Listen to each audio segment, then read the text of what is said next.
Malabar Christian കോളേജിൽ റോസർമെൻ്റെ അധ്യാപകനുമായിരുന്ന R Ramendran സാറിൻ്റെ കാവ്യത്തെപ്പറ്റി ശ്രീഹർഷൻ ഒരു പുസ്തകം എഴുതിയിരുന്നു. ശ്രീകൃഷ്ണനും അദ്ദേഹത്തിൻ്റെ സ്റ്റുഡൻ്റാണ്. അപ്പോൾ അദ്ദേഹം എന്നെ വിളിക്കുകയും ചെയ്തിട്ട് ഈ പുസ്തക പ്രകാശനത്തിന് അളകാപുരം ചേരുന്ന പുസ്തക പ്രകാശനം എന്നെ വിളിച്ചിട്ട് വരാൻ പറഞ്ഞിരുന്നു.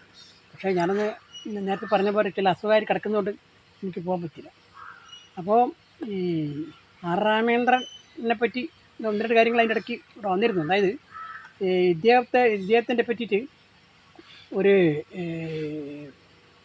അയ്യപ്പണിക്കർ ഇദ്ദേഹത്തിൻ്റെ സ്റ്റുഡൻ്റാണെന്ന് പറഞ്ഞിട്ട് ഈ നമ്മൾ അയ്യപ്പണിക്കർ ഫൗണ്ടേഷൻ്റെ പുസ്തകം ഇറങ്ങിയിരുന്നു. ആ തിരുവനന്തപുരത്ത് വെച്ച പുസ്തകം ഇറങ്ങിയത്. അപ്പോൾ ഞാൻ ആ പുസ്തകം വായിച്ച് നോക്കിയപ്പോൾ അതിൽ ഇങ്ങനെ പറഞ്ഞു കണ്ടിരുന്നു. അതായത് ഈ ആർ രാമേന്ദ്രൻ അയ്യപ്പണിക്കരെ സ്റ്റുഡൻ്റാണ്. അപ്പോൾ അത് എപ്പോഴാണെന്നറിയില്ല. അപ്പോൾ അത് കഴിഞ്ഞ് കുറച്ച് കാലം മുമ്പ് നമ്മളെ കോഴിക്കോട് ടൗൺ ഹാൾ വെച്ചിട്ട് അയ്യപ്പണിക്കരെ പറ്റിയിട്ട് ഒരു പുസ്തകപ്രകാശനം ഉണ്ടായിരുന്നു. പുസ്തകപ്രകാശനം ഒരു അനുസ്മരണ പുസ്തകം അയ്യപ്പണിക്കർ നടത്തിയിരുന്നു. അത് ലോഹ്യ വിചാരവേദിയുടെ KP ഹോം സംഘടിപ്പിച്ച പരിപാടിയായിരുന്നു. അപ്പം ഞാൻ അതിൽ ഞാൻ പോയിരുന്നു. അപ്പോൾ അതിൽ അയ്യപ്പണിക്കരെ പറ്റി പറഞ്ഞ കാര്യങ്ങൾ അദ്ദേഹത്തെ എല്ലാ പ്രധാനപ്പെട്ട പുസ്തകങ്ങൾ, അതായത് അയ്യപ്പണിക്കരുടെ ലോഹ്യയുടെ ചരിത്രത്തിൻ്റെ ചക്രം, പിന്നെ വീരോ ഹിസ്റ്ററി, പിന്നെ ജാതി വ്യവസ്ഥ, അതിന് പുറമെ ഈ സിവിൽ ഡിസോബീഡിയൻസിനെ പറ്റിയിട്ട് ഉള്ള ആശയങ്ങൾ എല്ലാത്തെപ്പറ്റിയും എല്ലാം അയ്യപ്പണിക്കർ പഠിക്കുകയും പഠനം ഇദ്ദേഹമാക്കി അതിനെ പറ്റിയിട്ടുള്ള പ്രഭാഷണം നടത്തി. നല്ല പ്രഭാഷണമായിരുന്നു. അപ്പോൾ അത് അപ്പം ആ പ്രഭാഷണത്തിലാണ് അന്നാണ് ഇദ്ദേഹം പറഞ്ഞത്, അതായത് ലോഹ്യ ഇന്ത്യയുടെ പടയുന്ന മനസ്സാക്ഷിയുണ്ട്. അത് നമ്മളെ പതിനാർക്ക് പറഞ്ഞ പോലെ തിരുവനന്തപുരത്തല്ല നടത്തി, കോഴിക്കോട് ആ വേദിയിൽ അല്ല സദസ്സിൽ ഞാനുണ്ടായിരുന്നു. അല്ല തിരുവനന്തപുരത്ത് വേറെ നടത്തണമെന്ന് എനിക്കറിയില്ല. ആ ദിവസം ലോഹ്യ ദിനത്തിലാണ് നടത്തിയത്. അത് 1983, 84, 85 കാലഘട്ടങ്ങളാണ്. അപ്പം അത് അങ്ങനെ പരിപാടി അന്ന് ഉണ്ടായിരുന്നു. അപ്പോൾ അത് കഴിഞ്ഞിട്ട് പിന്നെ ഞാൻ ഇദ്ദേഹത്തെ പറ്റി അപ്പോൾ അതിൽ എനിക്കൊരു സംശയം ഉണ്ടായിരുന്നു. അതായത് ആ പുസ്തകത്തിൽ ഈ ഇദ്ദേഹം പറഞ്ഞതെന്ന് വെച്ചാൽ അദ്ദേഹം ശിക്ഷയെന്ന് പറഞ്ഞല്ലോ ആർ രാമേന്ദ്രനെ. അപ്പോൾ ആർ രാമേന്ദ്രൻ റിട്ടയർമെൻറ്റ് ഏജ് ആയിട്ട് ഞാൻ നോക്കുന്ന സമയത്ത് യോജിക്കാൻ വേണ്ടി. അപ്പോൾ അതുകൊണ്ട് ആ സംശയത്തൊക്കെ നിൽക്കുകയാണ്. പക്ഷെ അത് എനിക്ക് ഈ പുസ്തകം വന്നതോടുകൂടി അത് പരിഹരിക്കപ്പെട്ടു. കാരണം വെച്ചാൽ ഇയാളെ അതായത് എനിക്ക് സംശയം വരെ കാരണം വെച്ചാൽ KP മുഹമ്മദ് എന്ന് പറഞ്ഞ ആളാണ് നടത്തിയത്. KP മുഹമ്മദ് മറ്റേ ഈ ക്വിറ്റ് ഇന്ത്യ സമരത്തൊക്കെ സജീവമായിട്ടുള്ള ആളാണ്. അപ്പോൾ ആ ഒരു ബന്ധമാണ് മറ്റേ അയ്യപ്പണിക്കരും ഈ ആർ രാമേന്ദ്രനൊക്കെ ഉള്ളതെന്നാണ് കരുതിയത്. പക്ഷേ അങ്ങനെ ആയിരുന്നില്ല. ആ കാലഘട്ടത്തിലല്ല, അതിന് ശേഷം 42 കഴിഞ്ഞ് 48 കാലഘട്ടത്തിലാണ് ക്രിസ്ത്യൻ കോളേജിൽ ആർ രാമേന്ദ്രൻ ശിഷ്യനായിട്ട് അയ്യപ്പണിക്കർ ആയിരുന്നു. അപ്പം അതങ്ങനെ കേട്ടോ, അത്രയേ ഉള്ളൂ. പിന്നെ അത് കഴിഞ്ഞിട്ട് പിന്നെ എനിക്കെന്താ വെച്ചാൽ ആർ രാമേന്ദ്രൻ്റെ കവിതകളെ പറ്റിയാണ് ഇദ്ദേഹം ഇതിൽ എഴുതിയിരിക്കുന്നത്. വളരെ നല്ല ഒരു അപകൃതനായിട്ടാണ് എഴുതിയിരിക്കുന്നത്. കാരണം ആർ രാമേന്ദ്രനെ പറ്റിയിട്ട് വേറെ വല്ല പുസ്തകത്തിൽ വന്നിട്ടുള്ളതുമില്ല. അപ്പോൾ ആദ്യമായിട്ട് ഒരു പുസ്തകമാണ്. അത് വളരെ സമഗ്രമായിട്ട് ഇദ്ദേഹം പഠിക്കുകയും മനസ്സിലാക്കി ഇതൊക്കെ ചെയ്തിട്ടുണ്ട്. അപ്പോൾ അതിൽ ഒന്നാമതായിട്ട് ഇദ്ദേഹത്തിൻ്റെ കവിത എന്ന് പറയുന്ന സമയത്ത് ഈ ഇതുണ്ടല്ലോ, ഈ കാരണമറിയാത്തൊരു ദുഃഖം എപ്പോഴും വഹിക്കുന്നൊരു വ്യക്തിയായിട്ടാണ് ഇദ്ദേഹത്തിൻ്റെ കവിതകളും ഇദ്ദേഹമൊക്കെ തന്നെ എനിക്ക് തോന്നിയിരിക്കുന്നത്. അതായത് നമ്മൾ ഈ സന്ധ്യ എന്ന് പറയില്ല. അപ്പോൾ എൻ്റെ ഒരു സുഹൃത്ത് നമ്മളെ മുത്തമ്മ കടത്ത് രാമദാസ് മാസ്റ്ററാണ്. അയാൾ എന്നോട് ഒരിക്കലും സംസാര പറ്റിയ പറഞ്ഞു, എനിക്ക് ഈ സന്ധ്യ സമയമായാൽ എന്തോ ഒരു ദുഃഖം എന്നെ പിടികൂടുന്ന എനിക്ക് തോന്നാറുണ്ട്. അയാളൊരു സാധാരണ കവിയൊന്നുമല്ല, കവിയോട് താല്പര്യമുള്ള ആളൊന്നും സാധാരണ മനുഷ്യനാണ്. അപ്പോൾ എന്താണ് അത് നോക്കുമ്പോൾ എന്നെപ്പറ്റി ഞാൻ സ്വയം നോക്കിയ സമയത്തും സന്ധ്യാസമയം ആയാൽ എനിക്കും ഒരു കാരണമറിയാത്ത ദുഃഖം എൻ്റെ മനസ്സിലേക്ക് വരുന്നതായിട്ട് എനിക്ക് തോന്നിയിട്ടുണ്ട്. അപ്പോൾ അത് ആ ഒരു സന്ധ്യാസമയത്ത് സന്ധ്യ എന്ന് പറയുന്ന സാധനം, അല്ലെങ്കിൽ ശ്യാമഗീതങ്ങളൊക്കെ എൻ്റെ പേര് ഈ ഇദ്ദേഹത്തിൻ്റെ കവിതകൾ വളരെ ഇതായിട്ട് വരുന്നതാണ്. പിന്നെ വേറെ ഒരു കാര്യം എന്താ വെച്ചാൽ ഈ ഇതുണ്ടല്ലോ നമ്മളെ ഈ പൂവ്, അതായത് കണ്ണാന്തളിപ്പൂവ് എന്ന് പറഞ്ഞാൽ ഒരു നീല നിറത്തിലുള്ള ലേശ കറുപ്പ് നിറത്തിലുള്ള പുസ്തകം. ആ പൂവ് കാണുന്ന സമയത്തും ഇദ്ദേഹത്തിന് രാമസാർ മനസ്സിലേക്ക് ദുഃഖം കടന്നു വരും. പിന്നെ വേറെ കാരണം കൊണ്ടുണ്ട്, അദ്ദേഹത്തിൻ്റെ സഹോദരി മരിച്ചുപോയ സഹോദരി ഓർമ്മിക്കുന്നൊരു കാര്യം ഒന്നും അദ്ദേഹം പറഞ്ഞിട്ടുണ്ട്. അപ്പോൾ അപ്പോൾ എങ്ങനെ വെച്ചാൽ ഈ നീല നിറത്തിലുള്ള പൂവ് നമ്മളെ മനസ്സിൽ ദുഃഖം ഉണ്ടാക്കും എന്നുള്ളതിന് വേറെ കാരണം വേറെ പാട്ടെനിക്ക് തോന്നിയിട്ടുണ്ട്. അതായത് വയലാറിൻ്റെ ഒരു പാട്ടുണ്ടല്ലോ, ശംഖുപുഷ്പം കണ്ണെഴുതുമ്പോൾ ശകുന്തളേ നിന്നെയോർമ്മ വരും, ശാരദ സന്ധ്യകൾ മരവുരിഞ്ഞൊറിയുമ്പോൾ ശകുന്തളേ നിന്നെയോർമ്മ വരും. ഇതിൽ സന്ധ്യയുണ്ട്, മറ്റേ നീലനിറത്തിലുള്ള പൂവുണ്ട്. അപ്പോൾ അതെന്തോ ഇത്തരം കാര്യങ്ങൾക്ക് എന്തോ മനസ്സിന് ഒരു ദുഃഖം ഉണ്ടാക്കാൻ കാരണം. അപ്പോൾ ദുഃഖം ഉണ്ടാക്കാൻ ഇയാൾ കാരണമില്ലാത്ത ഈ ദുഃഖത്തെ പറ്റിയാണ് ഇദ്ദേഹം പറഞ്ഞുകൊണ്ടിരിക്കുന്നത്. അപ്പോൾ അക്കിത്തം പറഞ്ഞിട്ടുണ്ടല്ലോ, വെളിച്ചം ദുഃഖമാണുണ്ടി തമസ്സല്ല സുഖപ്രദം. അപ്പം അത് ഈ അക്കിത്തം പറയാൻ കാരണം അതിന് കാരണങ്ങളുണ്ട് ദുഃഖം ഉണ്ടാവാൻ. ഇദ്ദേഹത്തിന് അങ്ങനെ ഒരു കാരണങ്ങളൊന്നുമില്ല. ഇദ്ദേഹം വെറുതെ ഒരു നോക്കും, ഇയാൾ മനസ്സിൽ കടന്നു വരുന്നതായിട്ടാണ് തോന്നിയിട്ടുള്ളത്. അപ്പോൾ ഇദ്ദേഹത്തിൻ്റെ കവിതയെ പറ്റി വേറൊരു കാര്യം നമ്മൾ നോക്കുമ്പോൾ മനസ്സിലാകുന്ന കാര്യം എന്ന് വെച്ചാൽ, ഇദ്ദേഹം ഈ പി കുഞ്ഞിരാമന്മാരുടെ ഒരു സ്വാധീനം, ഇദ്ദേഹത്തിന് വേറൊരു കവിൻ്റെ സ്വാധീനമില്ല, പി കുഞ്ഞിരാമന്മാരുടെ സ്വാധീനമായിരുന്നു. പി കുഞ്ഞിരാമന്മാർ എന്ന് പറഞ്ഞാൽ നമ്മുടെ ഭൂപ്രകൃതിയെ വളരെ സ്നേഹിച്ച ഒരു കവിയാണല്ലോ. പി കുഞ്ഞിരാമൻ കവിത ചെയ്ത് വളരെ വാരി വലിച്ചിട്ട് വളരെയധികം വിശാലമായിട്ടാണ് ഭൂപ്രകൃതിയെ പ്രീതി. ഇദ്ദേഹം വളരെ ആറ്റിക്കുറുക്കിയിട്ടാണ് ഈ രാമേന്ദ്ര മാഷ് പറയുന്നത്. ചെറിയ കാര്യങ്ങൾ പറഞ്ഞുകൊണ്ട് പ്രകൃതിയുടെ കാര്യം പറഞ്ഞ് അങ്ങനെ അങ്ങ് പോവാണ്. അപ്പോൾ അത് ഈ പ്രകൃതിയുടെ കാര്യം പറഞ്ഞപ്പോൾ നമുക്ക് വേറൊന്നിൻ്റെ കാര്യം, ഞാൻ എൻ്റെ പഴയ വീഡിയോയിലൊക്കെ പറഞ്ഞ കാര്യം വെച്ചാൽ, ഈ ലവങ്കയും മൂറും കൊണ്ട് അന്തരീക്ഷപൂർവ്വമായിട്ട് എന്ന ബൈബിൾ വചനം ഒരു, അതായത് നമ്മുടെ കേരളത്തിലെ ഈ കറുവപ്പെട്ട ലോകം മുഴുവൻ സോളമൻ്റെ കാലം ലോകത്തിൻ്റെ നാലാഭാഗത്ത് എത്തിയിട്ടുണ്ട്. അപ്പോൾ ഞാനിങ്ങനെ ഇത് എഴുതാൻ തുടങ്ങിയ സമയത്ത് ഞാൻ നമ്മളെ സത്യദീപം മാഗസിൻ്റെ എഡിറ്ററുണ്ട്, മറ്റേ അദ്ദേഹത്തിൻ്റെ ഇതിൻ്റെ ക്രിസ്തുമതമായി ബന്ധപ്പെട്ട ബൈബിളായിട്ട് ബന്ധപ്പെട്ട ആളാണല്ലോ.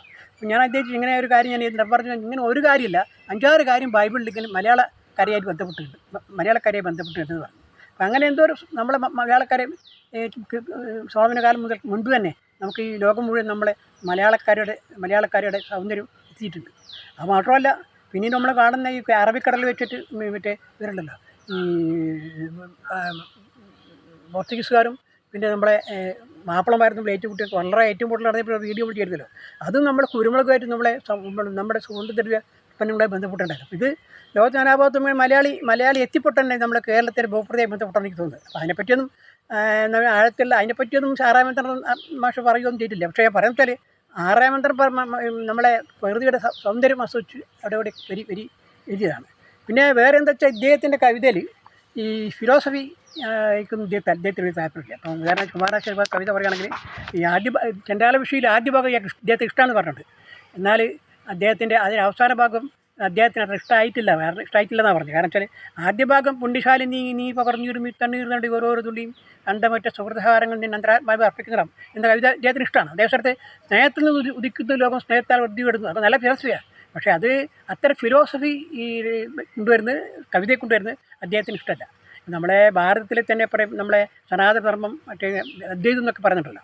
അപ്പോൾ അത് നമ്മളെ സ്കൂളിൽ തന്നെയുള്ള കോളേജിൽ തന്നെയുള്ള പത്മനാഭക്കുറുപ്പ് എന്ന അധ്യാപകനുണ്ട്. അദ്ദേഹം ഈ പറഞ്ഞ അദ്വൈതത്തിൻ്റെയും സനാതനധർമ്മത്തിൻ്റെയും ആളാണ്. അദ്ദേഹം പോയിട്ട് പല സ്ഥലങ്ങളിൽ പോയിട്ട് കോളേജിലും ഒക്കെ അമ്പലത്തിലൊക്കെ പ്രഭാഷണം നടത്താം. പക്ഷേ അദ്ദേഹത്തെ പറ്റി രാമേന്ദ്രൻ മാഷ് പറയുന്നത് വെച്ചാൽ, അദ്ദേഹത്തിന് ഇത്തിരി ഒരു താല്പര്യമുള്ള വ്യക്തിയാണ് എന്ന് പറഞ്ഞു. അതൊരു നിസ്സംഗതനായിട്ട് പറഞ്ഞു. അതായത് അതിൻ്റെ അർത്ഥം എന്താ വെച്ചാൽ, എനിക്കൊരു താല്പര്യമില്ല എന്നുള്ള പോലെയാണ് അദ്ദേഹം ക്ലാസ് പറഞ്ഞത്. അപ്പം അങ്ങനെയുള്ള ഇതാണ് ഇദ്ദേഹം. പിന്നെ ഇദ്ദേഹത്തെ പറ്റി ഭൂപ്രകൃതി കഴിഞ്ഞാൽ പിന്നെ ഇദ്ദേഹത്തെ പറയേണ്ടത് എന്താ വെച്ചാൽ, ഇദ്ദേഹം പിന്നെ അങ്ങനെ ഇദ്ദേഹത്തെ എനിക്ക് ഏകദേശം ഞാനൊരു കോളേജ് വിട്ടപ്പോൾ 73 കോളേജ് വിട്ടു. പിന്നെ ഇദ്ദേഹത്തെ അധികം കാണാനൊന്നും പറ്റില്ല. അപ്പോൾ ഞാനൊരു ദിവസം എൻ്റെ നാടെന്ന് പറഞ്ഞാൽ മുത്താമ്പി കടവ് കഴിഞ്ഞ് അക്കരെ കൂടെ ഇങ്ങനെ നടന്നപ്പോൾ അവിടെ ഗ്രാമീണമായ ഒരു ചായപ്പൊടി കണ്ടു. ഗ്രാമീണ ചായപ്പൊടി കണ്ടാൽ അവിടെ കണ്ട് ഒരു ചായ എന്ത് കടിക്കുന്നത് എൻ്റെ സുഖം. അങ്ങനെ ഞാൻ അവിടെ കയറി കുടിക്കുന്ന സമയത്ത് എൻ്റെ കാതിലേക്ക് ഒരു പരിചിത ശബ്ദം, അതായത് രാമേന്ദ്രൻ മാഷ് ക്ലാസ് എത്തിപ്പെട്ടു കേട്ടു. എന്താ സംഭവം? അതിൻ്റെ അടുത്തൊരു ശങ്കരാചാര്യ യൂണിവേഴ്സിറ്റിയിൽ റേജിയർ സെൻ്റർ, അവിടെ വെച്ച് ഇദ്ദേഹം ക്ലാസ് എടുക്കുക. ഞാൻ മെല്ലെ ചായ കുടിച്ചു മെല്ലെ കഴിഞ്ഞ് ക്ലാസ്സിൻ്റെ അടുത്ത് താഴത്ത് മറവിൽ പോയി നിന്ന് ആ മണിക്കൂർ കഴിയുന്നവരെയാണ് ഞാൻ വീണ്ടും അദ്ദേഹത്തിൻ്റെ പഴയ ക്ലാസ്സിൽ കേട്ടു. അപ്പോൾ അത്രയും എനിക്ക് അദ്ദേഹത്തോട് താല്പര്യമാണ്. അപ്പോൾ അങ്ങനെ മാത്രമല്ല, ഞാനൊരിക്കലും ഇങ്ങനെ എൻ്റെ കൊയിലാണ്ടി പെരുവട്ടൂർ എന്ന ഗ്രാമത്തിലൂടെ ബസ് കയറി വരുമ്പോൾ രാമേന്ദ്ര മാഷ് നടന്നു പോകുന്നു. ഇതിലൂടെ ഇങ്ങനെ നടന്നു പോവുക. അപ്പോൾ എനിക്ക് ഇറങ്ങാനൊന്നും പറ്റില്ല, ബസ്സിൽ വേറെ സ്ഥലത്ത് ഇറങ്ങാൻ പോയിരുന്നു ഞാൻ.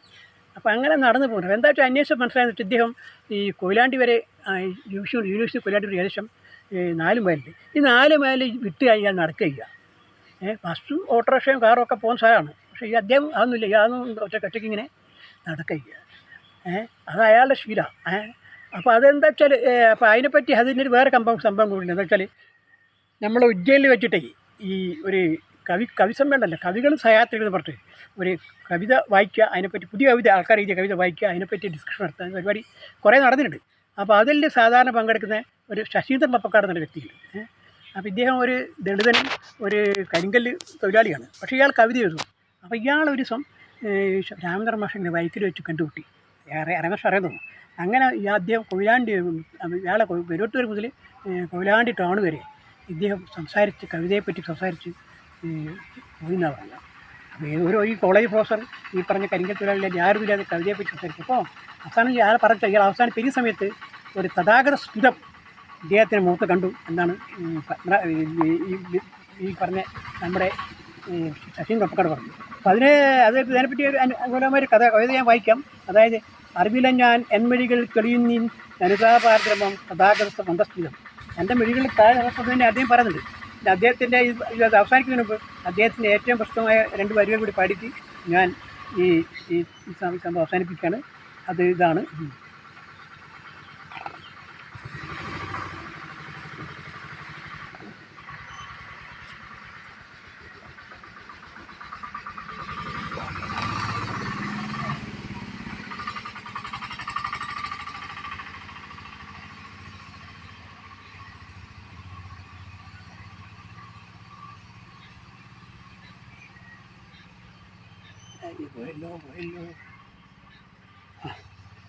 ഒന്നുമില്ല മീതെ പകച്ചു നിൽക്കും അമ്പരം മാത്രം താഴെ കരൾ ഉറഞ്ഞു പോവും പാരിടം മാത്രം.